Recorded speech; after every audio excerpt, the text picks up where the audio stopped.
بسم اللہ الرحمن الرحیم۔ السلام علیکم دوستو، دنیا بھر کی خبروں میں آج آپ سنیں گے، لیکن اس سے پہلے اگر ہو سکے تو لائک، سبسکرائب اور بیل آئیکن کا بٹن ضرور دبا لیں۔ شکریہ۔ غربا کے لیے سعودی حکومت کا مثالی اقدام۔ افغانستان میں عبوری حکومت بنائی جائے، زلمے خلیل زاد۔ چیزیں درست سمت میں آگے بڑھ رہی ہیں۔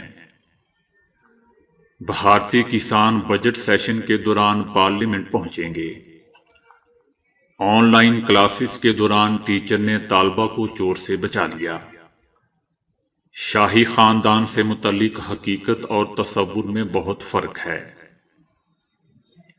بھارت چائنا ایک دوسرے کا راستہ روکنے کی بجائے تعاون بڑھائیں، چائنا۔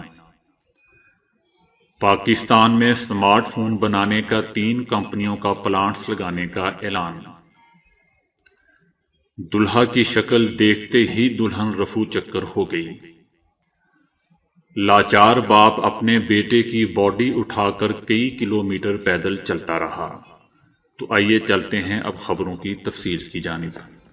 سعودی عرب نے کورونا سے متاثرہ غریب خاندانوں میں یومیہ 1000 کھانے فراہم کرنا شروع کر دیے ہیں۔ سعودی عرب کا شمار ان ممالک میں ہوتا ہے جہاں اپنے شہریوں کو ہر ممکن سہولت فراہم کی جاتی ہے تاکہ ان کا معیار زندگی بہتر رکھا جا سکے۔ ایسا ہی ایک اور قدم ریاض کے گورنر شہزادہ فیصل بن بندر عبدالعزیز کے قائم کردہ خیراتی سینٹر نے اٹھایا ہے۔ خیراتی ادارے نے کورونا سے متاثرہ غریب خاندانوں میں روزانہ کی بنیاد پر 1000 کھانے تقسیم کر رہا ہے جو صحت مند اور متوازن غذا ہے۔ پابندی کے دنوں میں ٹیم نے ایسا حل تلاش کیا ہے جس سے اس بات کو یقینی بنایا جائے کہ غریب خاندان بے آسرا نہ رہیں۔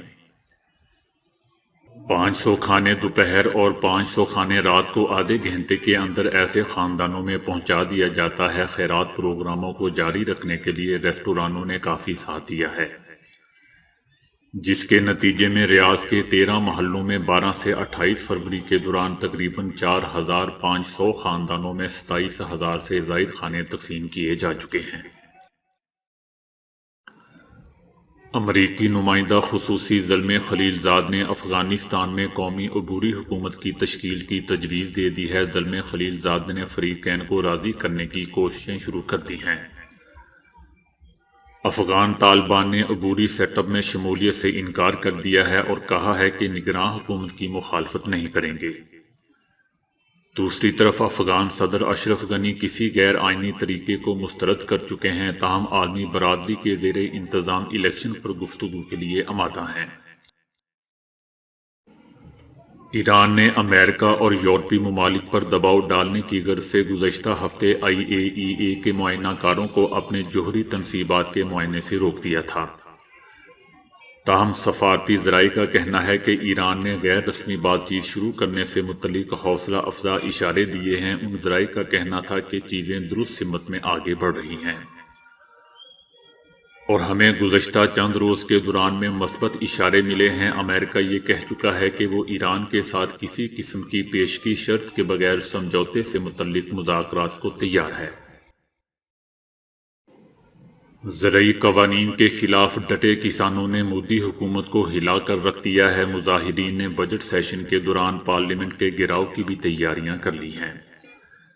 کاشتکاروں نے دلی کی طرف جانے والی بڑی سڑکیں بلاک کر کے احتجاج کیا۔ خواتین کسان کالے کپڑے پہن کر ریلیوں میں شریک ہوئیں۔ پنجاب سے 50,000 خواتین کسان وومن ڈے پر دلی پہنچیں گی۔ کسان رہنماؤں نے زرعی قوانین واپس نہ ہونے پر پارلیمنٹ کے گھیراؤ کا اعلان کر رکھا ہے۔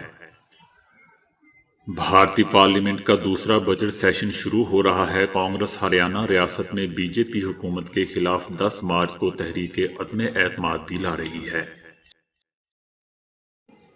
سعودی عرب میں آن لائن کلاسز کے دوران ٹیچر نے طالبہ کو چور سے بچا لیا۔ حائل شہر میں آن لائن کلاس کے دوران پرائمری جماعت کی ایک طالبہ نے کلاس کے دوران چیخ کر اپنے ساتھیوں سے مدد کی درخواست کی اور کہا کہ وہ گھر میں تنہا ہے اور کوئی نامعلوم شخص کھڑکی کھولنے کی کوشش کر رہا ہے۔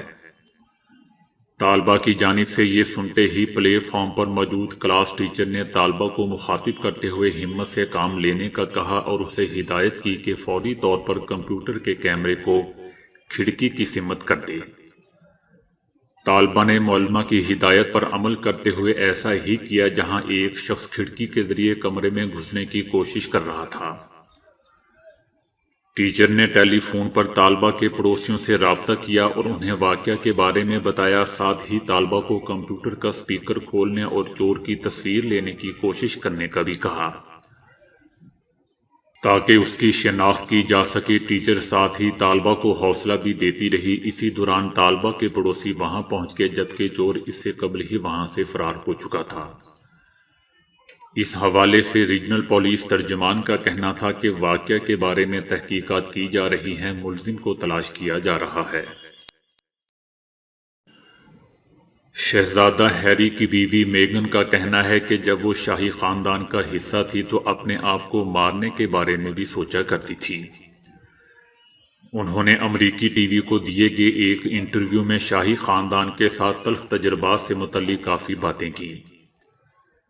میگن نے کہا کہ جب ان کا پہلا بچہ ہونے والا تھا تو اس وقت سب سے زیادہ بات بچے کی جلد سے متعلق ہوتی تھی۔ شاہی خاندان کے افراد نہیں چاہتے تھے کہ ان کا ہونے والا بیٹا یا بیٹی شہزادہ یا شہزادی بنے، جس کے لیے قانون میں تبدیلی بھی کی گئی۔ میگن نے کہا کہ شاہی خاندان میں مختلف تلخ تجربات کے بعد میں نے اپنے آپ کو مارنے تک کا سوچا،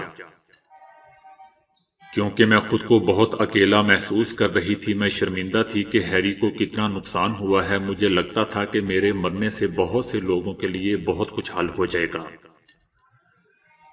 شاہی خاندان کا حصہ بننے کے بعد مجھے خاموش کرا دیا گیا۔ میں کئی مہینوں تک گھر سے نہیں نکلی تھی۔ میری کردار کشی بھی کی گئی۔ میں نہیں جانتی تھی کہ شاہی خاندان کا فرد ہونا کیسا ہوتا ہے۔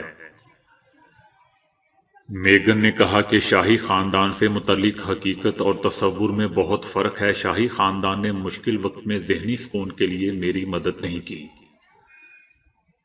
جبکہ ملکہ میرے ساتھ ہمیشہ بہت ہی اچھی طرح سے پیش آئی۔ مجھے ان کا ساتھ بہت پسند ہے، لیکن اس کے باوجود میں وہاں تنہا محسوس کرتی تھی۔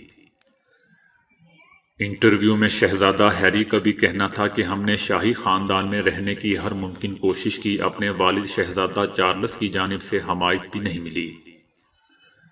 ان کا کہنا تھا کہ شاہی خاندان کے ساتھ اختلافات کی بنیاد پر اپنی والدہ ڈیانا کی تکلیف سے متعلق سوچ کر میرا دل تڑپ جاتا ہے، کیونکہ ہمارے مشکل حالات میں ہم دونوں ایک دوسرے کے ساتھ ہیں، جبکہ میری والدہ ڈیانا بالکل تنہا تھی۔ چائنا کے وزیر خارجہ نے کہا ہے کہ سنگیانگ میں نسل کشی کے دعوے احمقانہ عمل سے کچھ زیادہ نہیں ہیں۔ یہ صرف اور صرف من گڑت افواہ ہے۔ چین کبھی بھی بے بنیاد الزامات اور کردار کشی کو قبول نہیں کرے گا۔ ان کا کہنا تھا کہ چین کو امید ہے کہ نئی امریکی انتظامیہ تائیوان پر اپنے سابق صدر ٹرمپ کے خطرناک عمل کو واضح طور پر الوداع کہے گی۔ انہوں نے کہا کہ چائنا اور بھارت کو ایک دوسرے کا راستہ روکنے کی بجائے کامیابی میں مدد دینے کی ضرورت ہے۔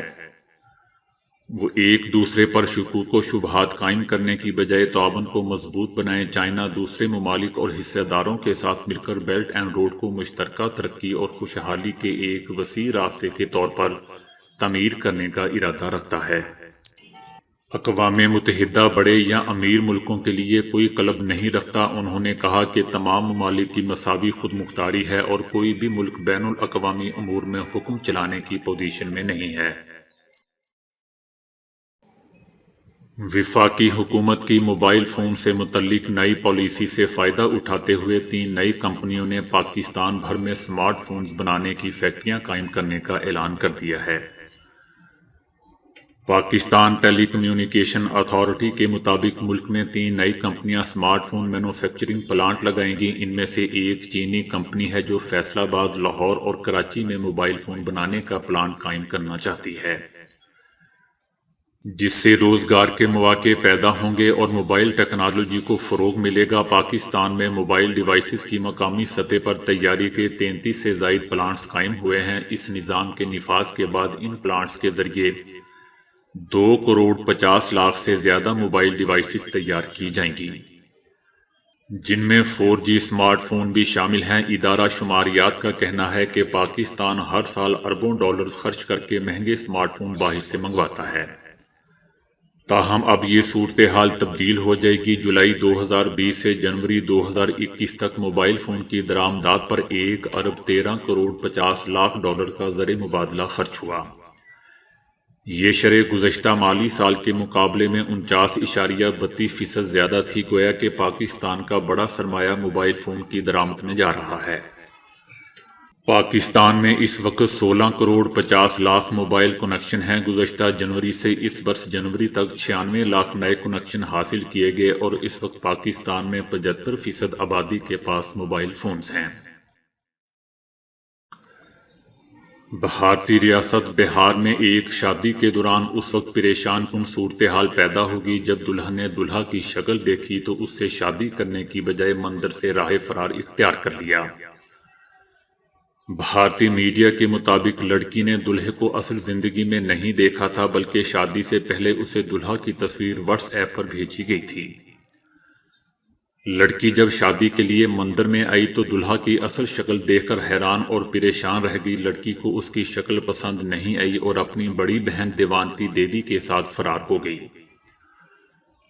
دلہن کے بھاگ جانے پر دونوں خاندانوں میں تنازعہ پیدا ہو گیا اور اس سے پہلے کہ معاملہ مار پیٹ تک پہنچتا لوگوں نے فریقین کو سمجھا بجھا کر اپنے اپنے گھروں کو شادی کے بغیر ہی روانہ کر دیا۔ یہ واقعہ بھی بھارت کی ریاست بہار کا ہے جہاں پانی میں ڈوب کر انتقال کر جانے والے بیٹے کا باپ اپنے بچے کو پلاسٹک کے تھیلے میں ڈال کر گھنٹوں پیدل چلنے پر مجبور ہو گیا۔